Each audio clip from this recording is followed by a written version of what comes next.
യമനും അമേരിക്കയും തമ്മിൽ ചെങ്കടൽ കരാർ പ്രാബല്യത്തിൽ വരുത്തിയിരിക്കുന്നു എന്ന വിവരം പുറത്തു വന്നു.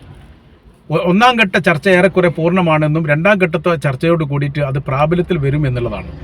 ഈ കരാർ വ്യവസ്ഥയുടെ പ്രധാനമായിരിക്കുന്ന കാര്യം പറയുന്നത് അമേരിക്കയുടെയും യൂറോപ്യൻ രാജ്യങ്ങളുടെയും കപ്പലുകളെ ആക്രമിക്കരുത് എന്നുള്ള സഞ്ചാര സ്വാതന്ത്ര്യം ഈ മേഖലയിൽ അനുവദിക്കണം എന്ന് യമൻ സർക്കാരിനോട് അമേരിക്ക പറയുകയും അത് അടിസ്ഥാനത്തിൽ ഒരു കരാർ ഉണ്ടാക്കി എന്നുള്ളതുമാണ്. നിങ്ങളെ ആക്രമിക്കുന്ന പരിപാടികളൊക്കെ അവസാനിപ്പിക്കാം, പകരം യൂറോപ്യൻ രാജ്യങ്ങളുടെ കപ്പലിനെ ആക്രമിക്കുന്നത് സാമ്പത്തികപരമായ രീതിയിൽ വലിയ പ്രതിസന്ധിയും വിഷയങ്ങളും തങ്ങൾക്കും യൂറോപ്യൻ രാജ്യങ്ങൾക്കും ഉണ്ടാക്കുന്നുണ്ട്. ഈ മേഖല കേന്ദ്രീകരിച്ചുകൊണ്ട് സുരക്ഷത ഒരുക്കുക എന്നുള്ളത് ഞങ്ങൾ ആദ്യഘട്ടത്തിൽ തന്നെ നിർദ്ദേശിക്കപ്പെട്ടതാണ്. പക്ഷേ ഞങ്ങൾക്കത് ലക്ഷ്യത്തിലെത്തിക്കാൻ വേണ്ടി സാധിച്ചിട്ടില്ല. അതിനാൽ യമനുമായി ഞങ്ങൾ സഹകരിക്കാൻ വേണ്ടി തയ്യാറാണ്.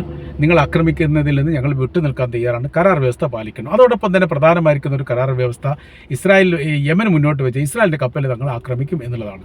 അപ്പോൾ ഇസ്രായേലിൻ്റെ കപ്പലിനെ ആക്രമിക്കാൻ വേണ്ടിയിട്ട് അമേരിക്ക കൂട്ടുനിൽക്കുന്ന രീതിയിലാണ് ഈ കരാർ വ്യവസ്ഥ എന്ന് ഇസ്രായേൽ ആരോപിച്ചു.